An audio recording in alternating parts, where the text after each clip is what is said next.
எல்லாருக்குமே வணக்கம் friends. Welcome to soldiers guide channel. CISF central industrial security ஃபோர்ஸ்லேருந்து constable ட்ரேட்ஸ்மேனுக்கான 2025 நோட்டிஃபிகேஷன் வரப்போகுது. அதுக்கான ஷார்ட் நோட்டீஸ் ரிலீஸ் ஆகிருக்கு. ஓகேங்களா? ஸோ இந்த ஷார்ட் நோட்டீஸில் என்ன கொடுத்துருக்காங்க, என்ன ட்ரேடுக்கு வரப்போகுது, இதோடைய அஃபிஷியல் நோட்டிஃபிகேஷன், இந்த ஷார்ட் நோட்டீஸ்க்கான பிடிஎஃப் நான் நம்மளோட டெலிகிராம் சேனலில் கொடுத்துருக்கேன். டெலிகிராம் சேனலில் யாராவது ஜாயின் பண்ணாமல் இருந்தீங்க அப்படின்னா லிங்க் டிஸ்கிரிப்ஷனில் இருக்குது, மறக்காமல் ஜாயின் பண்ணி செக் பண்ணி பார்த்துக்கலாம். ஓகேங்களா? இதில் ஒரு சில இன்ஃபர்மேஷன் மட்டும் தான் இருக்குது. வேக்கன்சி அண்ட் அதே மாதிரி இதுக்கான அப்ளிகேஷன் எப்போ ஓப்பன் ஆகும், செலெக்ஷன் ப்ராசஸ் மட்டும்தான் இருக்குது. இதோடைய ஃபிசிக்கல் ஸ்டாண்டர்ட் டெஸ்ட்டில் என்ன கண்டக்ட் பண்ணுவாங்க, அதுக்கப்புறம் ஹைட்டு செஸ்ட்டு என்ன இருக்கும், அதுக்கப்புறம் ஏஜ் லிமிட் வந்து எந்த டேட்டில் இந்த டேட் இருக்கும் அப்படின்றத சொல்லியிருக்காங்க. மேக்ஸிமம் எல்லாமே 18 டு 25. அதில் ஓபிசி வந்து பார்த்தோம் அப்படின்னா 3 வருஷம், எஸ்சி எஸ்டி 5 வருஷம், அதுதான் வரப்போகுது. ஏஜில் எந்த ஒரு டிஃப்ரென்ஸ் வரப்போகிறது இல்லை. அண்ட் ஃபிசிக்கலில் மட்டும் என்ன 5 கிலோமீட்டர் இருக்குமா இல்லை 1.6 கிலோமீட்டர் இருக்குமா அப்படின்றத நம்ம நோட்டிஃபிகேஷன் வர வரை வெயிட் பண்ணி தான் ஆகணும். ஓகேங்களா?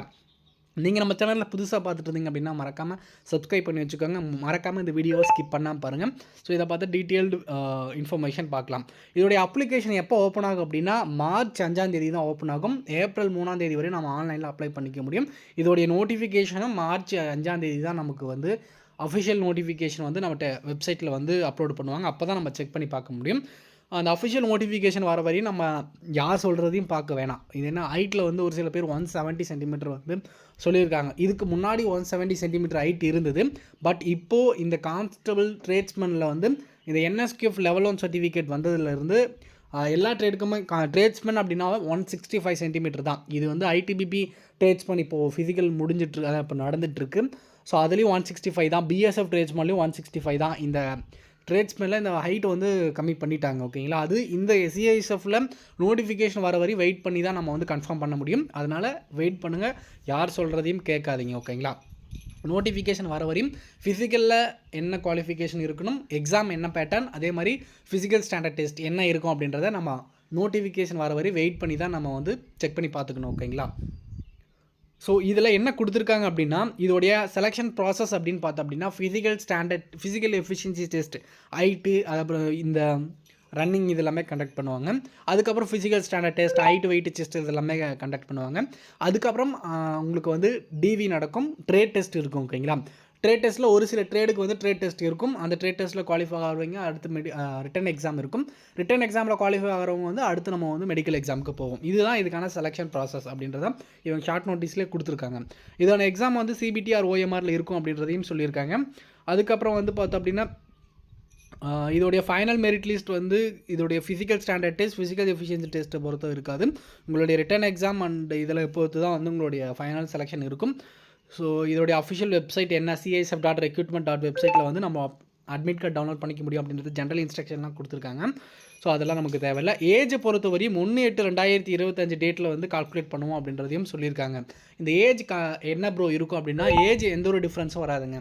18 டு 24 டு 25 வயசு இருக்கணும். ஓபிசியாக இருந்தீங்க அப்படின்னா 5 வருஷம் ரிலாக்ஸேஷன் இருக்கும். எஸ்சி எஸ்டியாக இருந்தீங்க ஓபிசியாக இருந்தீங்க அப்படின்னா 3 வருஷம் ரிலாக்ஸேஷன் இருக்கும். எஸ்சி எஸ்டியாக இருந்தீங்க அப்படின்னா 5 வருஷம் ரிலாக்ஸேஷன் கொடுப்பாங்க. ஓகேங்களா? இந்த ஏஜில் எந்த ஒரு டிஃப்ரென்ஸும் வராது. ஹைட்டு அப்புறம் ஃபிசிக்கல் ஏதாவது ஒரு டிஃப்ரென்ஸ் வர்றதுக்கு சான்சஸ் இருக்குது. அண்ட் அதுக்கப்புறம் வந்து இதோடைய பேஸ் லெவல் இதெல்லாமே நம்ம தேவையில்லை. அதுக்கப்புறம் இதோட வேக்கன்சி சார்ட் கொடுத்துருக்காங்க பாருங்கள். குக்குக்கு வந்து பார்த்தோம் அப்படின்னா 400 மேலுக்கான வேக்கன்சி, 44 வந்து ஃபீமேலுக்கான வேக்கன்சி, டோட்டலாக 444 வேக்கன்சி குக்குக்கு இருக்குது. ஓகேங்களா? கான்ஸ்டபிள் காப்லருக்கு வந்து 8, டெய்லருக்கு வந்து 21, பார்பருக்கு வந்து பார்த்தோம் அப்படின்னா 180, வாஷர்மேனுக்கு வந்து பார்த்தோம் அப்படின்னா 236, அதுக்கப்புறம் வந்து பார்த்தோம் அப்படின்னா ஸ்வீப்பருக்கு வந்து 137, பெயிண்டருக்கு வந்து 2 வேக்கன்சி தான் இருக்குது, கார்பெண்டருக்கு வந்து 8 வேக்கன்சி, அண்ட் எலக்ட்ரிஷியனுக்கு வந்து பார்த்தோம் அப்படின்னா 4, மாலிக்கு வந்து பார்த்தோம் அப்படின்னா 4, டோட்டலாக வந்து 1048 வந்து வேக்கன்சி இருக்குது. ஓகேங்களா? ஸோ எக்ஸ் சர்வீஸ்மேன் கேட்டகரி எல்லாமே சேர்த்து 1161 வேக்கன்சி வந்து டோட்டலாக வந்திருக்கு. ஓகேங்களா? ஸோ இந்த இன்ஃபர்மேஷன் வரி மட்டும்தான் இது வரையும் இந்த ஷார்ட் நோட்டீஸில் இருக்குது.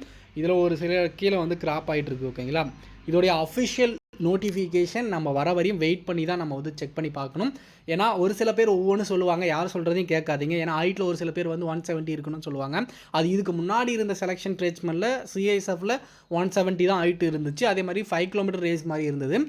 அதே மாதிரி வந்து இப்போ வர ட்ரேட்ஸ்மேன் எல்லாமே இந்த என்எஸ்கேஎஃப் லெவல் 1 சர்டிஃபிகேட் வந்து இருந்தால் தான் அதுக்கு அப்ளையும் பண்ண முடியும். அதே மாதிரி செலெக்ஷன்லேயே அதுக்கு கன்ஃபார்மாக வேணும். ஓகேங்களா? ஸோ அதில் வந்து பார்த்தோம் அப்படின்னா அது இருக்கிறவங்க அந்த ட்ரேட்ஸ்மனில் எல்லாமே இப்போ ஐடிபிபி ட்ரேட்ஸ்மன் நடந்துகிட்ருக்கு. 165 சென்டிமீட்டர் தான் ஹைட். அதே மாதிரி 730 மினிட்ஸ் வரையும் 1.6 கிலோமீட்டர் ரன்னிங் முடிச்சாகணும். அது மாதிரி ஒவ்வொரு ஃபோர்ஸுக்கும் சேஞ்ச் ஆகும். பட் ஆனால் ஹைட்டில் பொறுத்தவரையும் 165 சென்டிமீட்டர் ட்ரேட்ஸ்மன் வந்து இப்போது சேஞ்ச் பண்ணிட்டாங்க. அந்த பிஎஸ்எஃப், ஐடிபிபி இதெல்லாமே.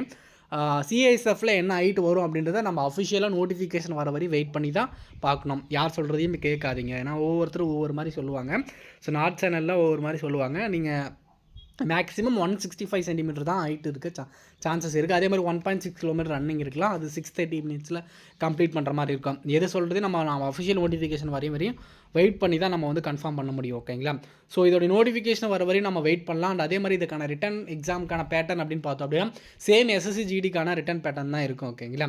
ஸோ நீங்கள் அதுக்கு ப்ரிப்பேர் பண்ணிட்டு இருந்தீங்க அப்படின்னா சேம் இதுக்கும் எக்ஸாம் எழுதலாம். ஏன்னா இங்கிலீஷ், அதுக்கப்புறம் வந்து ஆப்டிடியூட், ரீசனிங், அதுக்கப்புறம் வந்து ஜென்ரல் ஜிகே இருக்கும். இது எல்லாமே 25 டோட்டலாக 100 கொஷின்ஸ் இருக்கும். இதோட நெகட்டிவ் மார்க் இருக்குமா, ஸோ இதோட மைனஸ் மார்க் என்ன இருக்கும் அப்படின்றது எல்லாமே நம்ம அஃபிஷியல் நோட்டிஃபிகேஷன் வர வரை வெயிட் பண்ணி தான் ஆகணும். இதெல்லாம் ஒரு சில ஜென்ரல் இன்ஸ்ட்ரக்ஷன் மட்டும் தான் அந்த ஷார்ட் நோட்டீஸில் கொடுத்துருக்காங்க. அதுவும் கீழே கொஞ்சம் கிராப் ஆகிட்டு இருக்குது. இதுதான் இந்த இன்ஃபர்மேஷன் மட்டும் தான் இப்போ கிடச்சிருக்கு. ஓகேங்களா? ஸோ அதனால் இந்த ஷார்ட் நோட்டீஸ் நான் டெலிகிராம் சேனலில் அப்டேட் பண்ணியிருக்கேன். உங்களோட ஃப்ரெண்ட் யாராவது ஏஜ் பாராக இருந்தாங்க, ட்ரீட்மெண்ட் அட்டன் பண்ண போகிறாங்க அப்படின்னா மறக்காமல் அவங்களுக்கு ஷேர் பண்ணி விடுங்க. அண்ட் வேறு எந்த டவுட் இருந்தாலும் மறக்காமல் கமெண்ட் செக்ஷனில் கேளுங்க. கண்டிப்பாக நான் அதுக்காக ஹெல்ப் பண்ணுறேன். ஸோ நீங்கள் நம்ம சேனலை புதுசாக பார்த்துட்டு இருந்தீங்க அப்படின்னா மறக்காமல் சப்ஸ்கிரைப் பண்ணி வச்சுக்கோங்க. அண்ட் முக்கியமாக அவங்களோட ஃப்ரெண்ட் யாராவது டிஃபென்ஸ் ட்ரை பண்ணிட்டு இருந்தாங்க அப்படின்னா மறக்காமல் ஷேர் பண்ணி விடுங்க. டெலிகிராம் சேனலில் யாராவது ஜாயின் பண்ணாமல் இருந்தீங்க அப்படின்னா லிங்க் டிஸ்கிரிப்ஷனில் இருக்குது, மறக்காமல் ஜாயின் பண்ணி விடுங்க. ஸோ இந்த வருஷத்துக்கான ட்ரேட்ஸ்மனுக்கான சிஐஎஸ்எஃப்கான வேகன்சி வந்துருச்சு. ஆல்ரெடி ஐடிபிபி வந்துருச்சு. அடுத்து பிஎஸ்எஃப் ட்ரேட்ஸ்மன் வரும். ஓகேங்களா? அது வரும்ட்டு போன வருஷம் வேகன்சியும் வரல. பட் ஆனால் இந்த வருஷம் வரும் அப்படின்ற ஒரு எக்ஸ்பெக்டேஷன் இருக்குது. பார்க்கலாம். ஓகேங்களா? கண்டிப்பாக இந்த ஆப்பர்ச்சுனிட்டியை மிஸ் பண்ணாமல் யூஸ் பண்ணிக்கோங்க. கண்டிப்பாக வந்து எல்லாருமே நம்ம தமிழ் கம்யூனிட்டியில் எல்லாருக்கும் நீங்கள் ஷேர் பண்ணி விடுங்க. ஓகேங்களா? ஸோ சேனலை புதுசாக பார்த்துட்டு இருந்தீங்க அப்படின்னா மறக்காமல் சப்ஸ்கிரைப் பண்ணி சப்போர்ட் பண்ணுங்கள். தேங்க்யூ. All the best.